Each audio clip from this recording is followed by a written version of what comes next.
Come and listen to my story about a man named Jed. A poor mountaineer barely kept his family fed.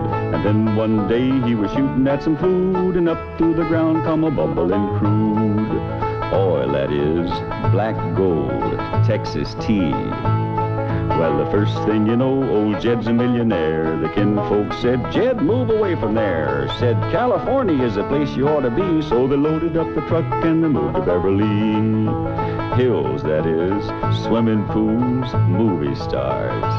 The Beverly Hillbillies.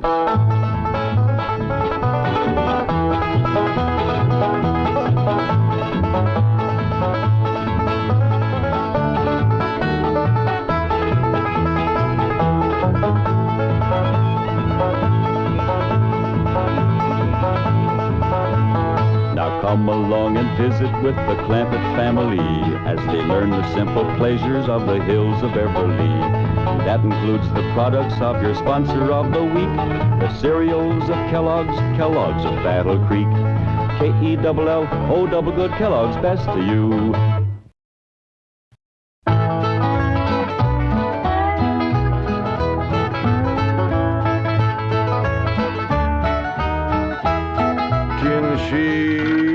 Bake a cherry pie, Billy boy, Billy boy. She bake a cherry pie, Charmin' Billy.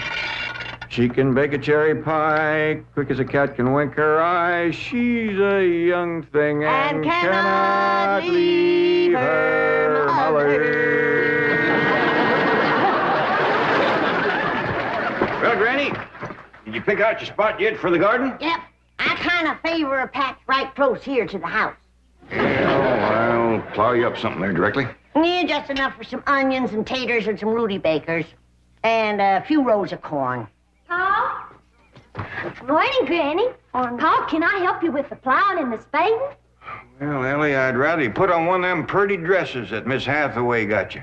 But, Paul, I can plow better in these clothes. Plowing. You know, Ellie, I'd like you to wear one of them dresses kind of regular. Wouldn't you, Granny? You're mighty fetching in a dress, Ellie. Prettier than a tub of fresh churned butter. Paul, if I go to wearing them dresses, Jethro will make fun of me. I reckon he hadn't better. Now, you run along and put on something with skirts. All right, but he hadn't better make fun. He won't, he won't. You know, speaking of Jethro, I think he's got himself a sweetheart. The banker's secretary? That's right. They was out together last night. What'd they do? Well, I don't rightly know for sure, but it was something to do with bowls. All you do with bowls is eat. Yeah, I reckon that's what it was then. She said she was going to take him bowling. You know, Jed, I kind of like that Miss Hathaway. Yeah, I think she kind of likes us, too. Oh, those marvelous Clampetts. Those simple, rugged mountain people. The more I see of them, the more I am impressed. Yes, now Never have I observed such strength of body, mind, and character. Yes, now They stand like boulders in the pebble-strewn landscape of Beverly Hills. Like mighty oaks among bushes. Like quiet. Now, like I admire them, too. But those boulders need polishing, and we've got to put some city leaves on those oaks before my wife gets back from Boston. Incidentally, in any endeavor requiring physical strength, they are most exceptional. I took Jethro bowling last night. Here's the bill. $3,000. How many games did you bowl? Well, you see, what happened was this. I said to Jethro, Pick up that bowling ball, she says, and see can you knock over them pins down yonder. They's just sticks. Anyway, I snatches up that rascal, draws back, and lets her fly. Did you knock down them pins? Yeah, the pins, the pin boy, the end of the building, a brick wall, and a signboard down on Sunset Boulevard. I bet you Miss Jane didn't do that good. Well, she didn't even try. But she just looks at me and says, Jethro, you're strong as an ox and twice as handsome. Ain't no two ways about it, Granny. That city girl is sweet on this boy. I reckon so, the way she's bragging on his looks. You are handsomer than an ox. Thank you, Granny. Cousin Ellie, you're a city girl now. Do you think... You see there, Paul? I told you this would happen if I took to wearing these dresses. You call me that again, and I'll turn you every way but loose. Say nothing but city gal.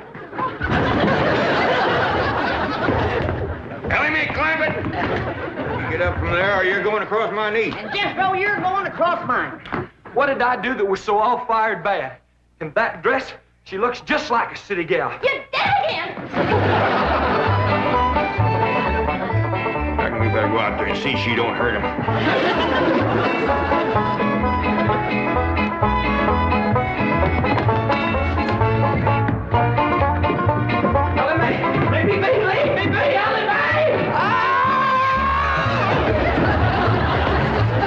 Jethro, now that we living in a city, you got to learn to use the steps. You'll be happy to know that I'm making splendid progress with Ellie Mae. She's turning into quite a lady. Fine. There's Jed, Granny, and Jethro we've got to work on. Clothes, manners, the works. What have you done about servants? That's a problem, Chief. They're basically opposed to the whole idea of able-bodied people letting others do their work for them. Well, that's a refreshing attitude. But we've got to get a skeleton staff in there somehow. A combination butler and valet for Jed and Jethro. Who help them assemble a wardrobe, teach them how to... Ravenswood. Your butler? Oh, he's never been my butler. Came with my wife like an overweight dowry. Been in her family for years. And with Margaret in Boston, I can certainly spare him, plus her upstairs girl, Marie. I doubt if you can sell Mr. Clampett on the idea of servants. Get him on the phone. I'll make him think he's doing me a favor by taking him off my hands for a while. Right, Chief? She had not have thrown me down on my head like that. What if I'd have been carrying a frog in my hat? You ain't supposed to be wearing your hat in the house. Well, Granny, where's a fella going to carry a frog? They jump out of your pockets. Hello? Oh, howdy there, Mr. Drysdale. Glad to have you back from Boston. Your missus come with you? Oh, that's too bad. I know her and Granny had hit it off like two sows in a mud waller. Yes, I'm sure they would. Recipes? No, my wife doesn't do much cooking. No, I doubt if she ever made grits and hog jolls. Well, how about mustard greens and possum belly? No? Oh, pone and squirrel shank? Boiled chicken hawk. Well, say, she don't do much cooking, does she? No. Well, the reason I called Mr. Clampett is I have a butler. Well, he really belongs to my wife's family, but he's been with us ever since we were married. And I was wondering if you'd let him come and stay with you for a while. You mean board with us? Well, I guess you could call it that. Who's going to board with us? Just a minute. Some kin of Miss Drysdale named Butler. Why we be just... That's that no good fat rascal that wouldn't let Ellie and me in to help Miss Drysdale when she was sobering out. Hello? Granny was talking at me, but she's done now. Oh, no, she ain't. Just a minute. Granny, let me hear the men out, and then we can talk it over. Yes, sir, Mr. Drysdale. I'm a-listening now. Well, in addition to Ravenswood, he's the butler, you can also have my wife's upstairs girl, Marie. Margaret may be away for some time, and I have absolutely no use for him. Well, I sure would like to oblige. Me and Granny will talk it over, and I'll call you. Oh, thank you. You'll be doing me a great favor. I was glad to help out when I can. Thank you again, Mr. Clampett, and goodbye.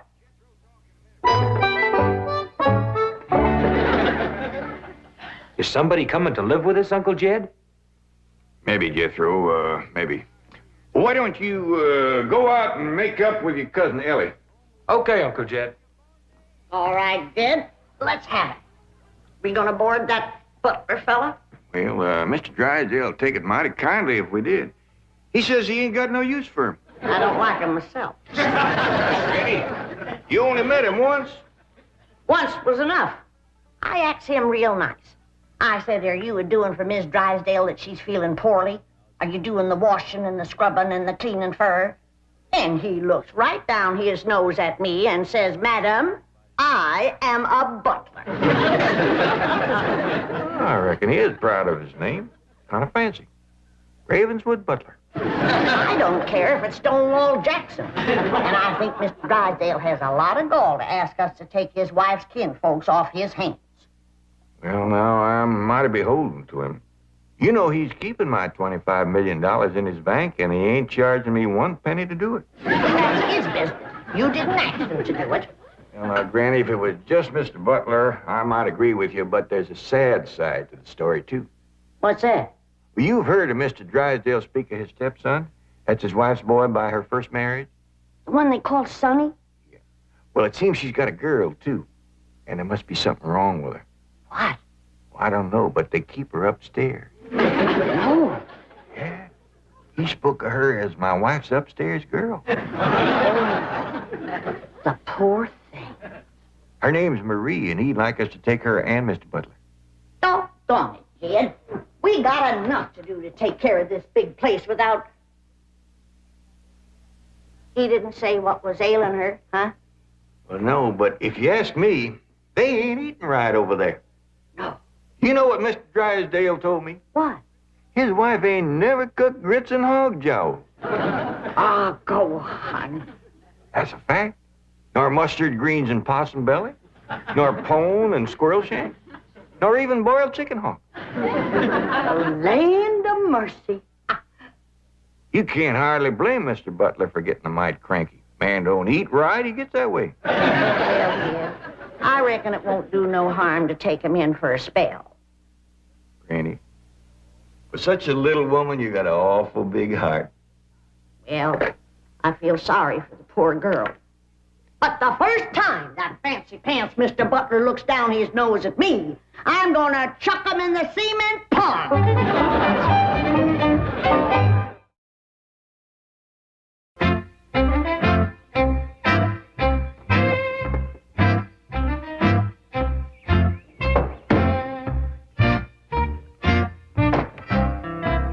Now, I'm doubling your salaries for the length of time you stay at the Clampett home. But if one word of this gets back to my wife in Boston, you're both out of work with no references.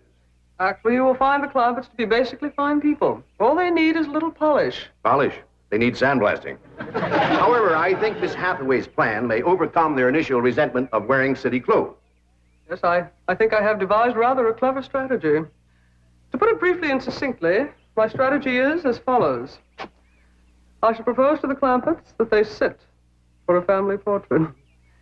As you know, my hobby is painting. Now, I shall suggest to the Clampetts that their attire match their background, which is, of course, their beautiful mansion.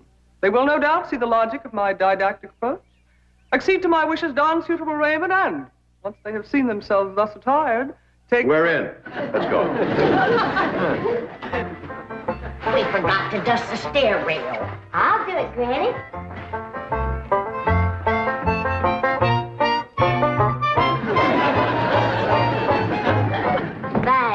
Wearing boys' clothes does come in handy sometimes. Hi, Ginger Granny. I think we got her all spick and span for the company.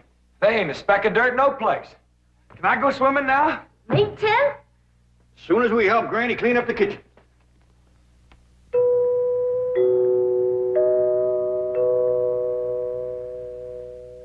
There goes that music again. Sure is good. You ever find out where that comes from? Know 'em, Granny. Every single time I commence to looking for it, somebody comes to the door. Nobody to the door now? There will be. You'll see.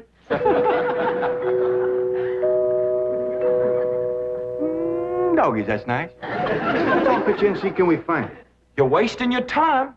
I'm a-telling you, before you can find it, somebody will come to the door. There, you see? Happens every time. Now remember, Ravenswood, I'm counting on you. Don't fail me. You have my word, sir. I've been butler and valet since boyhood, as was my father before me and his father before him. And I've yet to meet the man or woman who posed a social problem too difficult for me to handle. That's the spirit. Howdy there. Remember me, Mr. Butler? No! Ravenswood, come back! You gave your word! Come back, you coward! Come back here! I'll cut off your fringe benefits! Ravenswood probably forgot something. He'll return shortly. Meanwhile, this is Marie, Mrs. Drysdale's upstairs girl. Marie, J.D. Clampett, Howdy. Jethro Bodine, Ellie Mae Clampett, and Grandma Clampett. No, ma'am. I am a Moses. Pardon? Granny's related on my wife's side. They's the Moses family from Tennessee. Then your name is Granny Moses? Grandma Moses. That's right. There was a very famous Grandma Moses who painted primitives. I've whitewashed a few myself. I'll show Marie to her room. Listen, Marie, honey. Over here, you've got the run of the house. You don't have to hide upstairs. Ain't nothing wrong with that girl, but what some good cooking will cure her. She's half starved. Poor thing is so weak her knees keeps a buckling on her. She's kind of pretty, though, for a skinny girl. Just wait till she gets a mess of Granny's grits and hog gels. That'll fill her out. Well, I'll get some of cooking. Guess that butler fellow will be coming back directly. Oh, and Granny, can we have some of that salted down possum belly that Ma sent us? Well, I reckon it is kind of a company meal. Granny, open up a jar of them pickled crow gizzards. Now, Jed, we don't want to spoil these folks. They might get to thinking we eat like that every day. Baby, will you do something nice for me? Sure, Paul. Will you go get into that pretty dress again? Oh, Paul, Jethro will make fun of me. No, I won't, Ellie Mae. Cross my heart.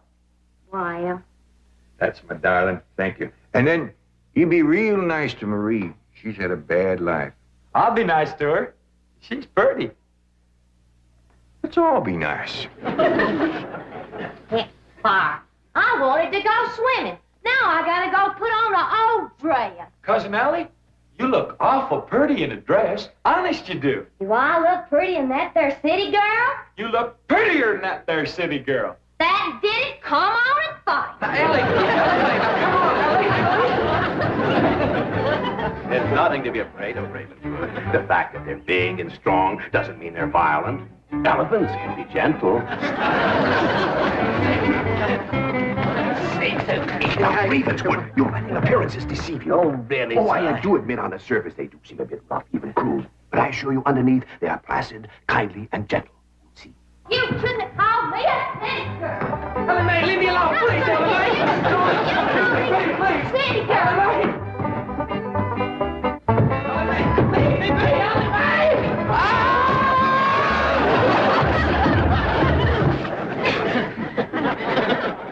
Mr. Butler, don't never say anything nice to that girl. She'll kill you. Come back here! Coward! Come back! You promised! I found her Granny when Mr. Drysdale said he didn't have no use for Mr. Butler. He sure wasn't fooling. I just seen him cut through the brush chasing him with a stick. If Mr. Butler gets sassy with me, I'll chase him with more than a stick. Jan, Ellie throwed me down on my head again. If she don't stop that, I'm gonna get a headache. Stop riling her, Jethro. But golly, all I said was she's pretty. That ain't no call to bust a fella's head. Pardon. Oh, howdy, Marie. Hi, Marie. Are you hungry, darling? No, madame. I'm whopping up something here that'll just set your mouth to watering. Put some strength in your limbs, too. Tell her what it is, Granny. A great big mess of grits and hog jowls. And salted down possum belly. Oh, pickled crow gizzards. How you like that? Don't tell me that child ain't hungry. Why, she's ready to drop in her tracks. Set her at the table and I'll dish up a mess. No, please. I only came in to bring you a message from Miss Hathaway. She's preparing to paint the family portrait, and she wishes to know if you all will sit for her. May I tell her that you will sit for her? Well, yeah, I reckon we'll do that. Merci.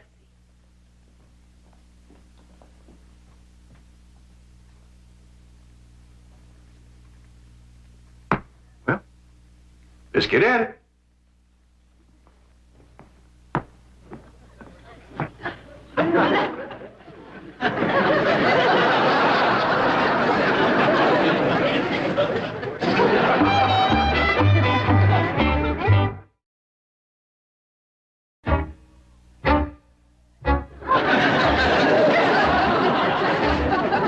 It's all right to talk while we're sitting. Yeah, I reckon.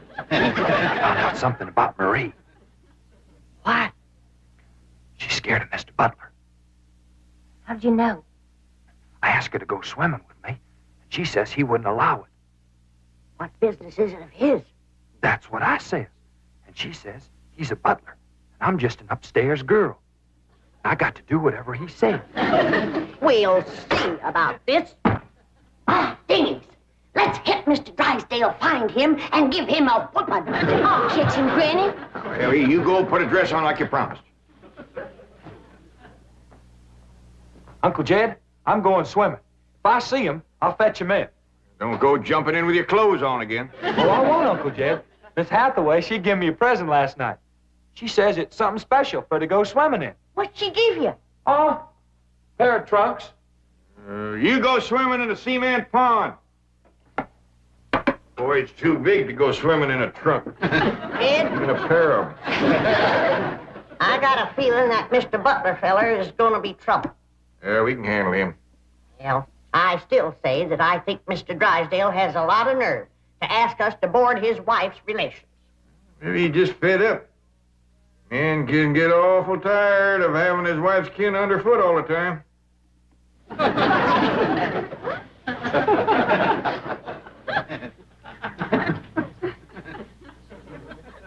He told me that Butler fella had been living with him ever since they was married. I declare some in-laws latch on to free room and board like leeches. Take the mule kick to jar 'em loose. You can't hardly blame Mr. Drysdale for trying to get shed of a critter like that.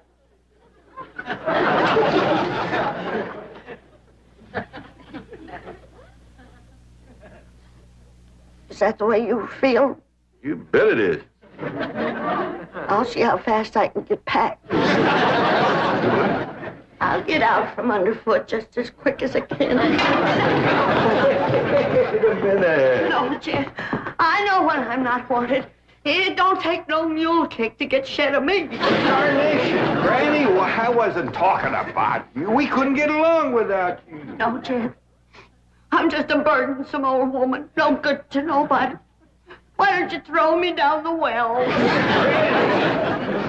Go ahead, pick me up, carry me out to the well, and throw me in. Stop talking like that. Uncle Dad! Uncle Dad, look here! I caught him. Mr. Drysdale, he gave out, but I caught this fat little rascal. Put him there. You gonna whip him, Granny? No, Jethro. I'm going to get thrown down the well. Why don't you throw us both down the well together? We're just no good leeches, both. Hush. Mr. Butler, I'm sorry Jethro got mighty rough with you. He don't mean no harm. He's just an overgrown boy. Now, we's all mighty pleasure to have you come and stay with us, and as long as you behave yourself, won't be no trouble. Oh, I'm Jed Clampett. Sir. This here's Granny. I reckon you and Jethro done met. Yeah. Sir. Oh, and this here is my daughter, Ellie Mae. Enchantée, mademoiselle. Vous êtes très belle, très charmant, très ravissant. Don't you dare use them kind of words to a lady. What do you say, Granny? I ain't sure, but it sounded dirty. You said your daughter was pretty and charming. Oh, you're so different from all the others. You're like a beautiful city girl. He had not have said that. Oh, Marie, Oui, Miss Jane. didn't you say the Clampetts had agreed to sit for their portrait? Oui? They said they would do it. What is it? I believe it to be self-preservation, madam.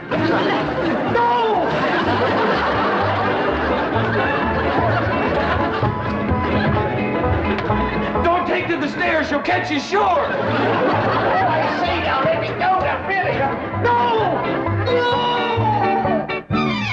Sounds like Ellie got him. I'm afraid so. Could somebody please tell me what is transpiring? Uncle Jed. Ellie throwed him all right, but I caught him before he hit the floor.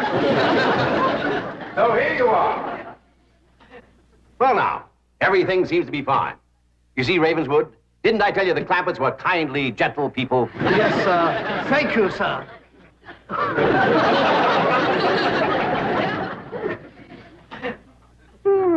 We're gonna have to feed up both of them, Granny. His knees is buckling, too.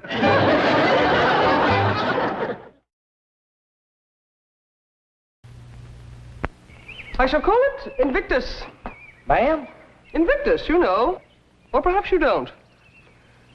Thank whatever gods may be for your unconquerable soul. Henley. Yeah. Jethro, look more thoughtful. That's really a little more than I am. Ellie Mae's got Kellogg's cornflakes. Well, so she has, but she's not putting on a face like that. Well, no. She's got Kellogg's cornflakes. I ain't. You don't have to look quite so sad. You may have some cornflakes as soon as I'm through with the sketch. Unless they're all gone. Do you remember if there's another box? Great! Hold it! K-E-double-L-O double good Kellogg's best to you. The Beverly Hillbillies has been presented by Kellogg's Corn Flakes.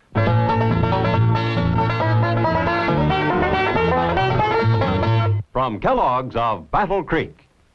Well,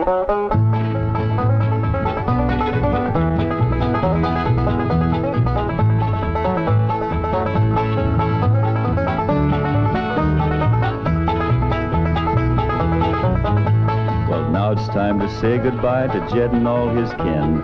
They would like to thank you folks for kindly dropping in. You're all invited back next week to this locality to have a heaping helping of their hospitality. Hillbilly, that is. Set a spell. Take your shoes off. Y'all come back now. Here? This has been a Filmways presentation.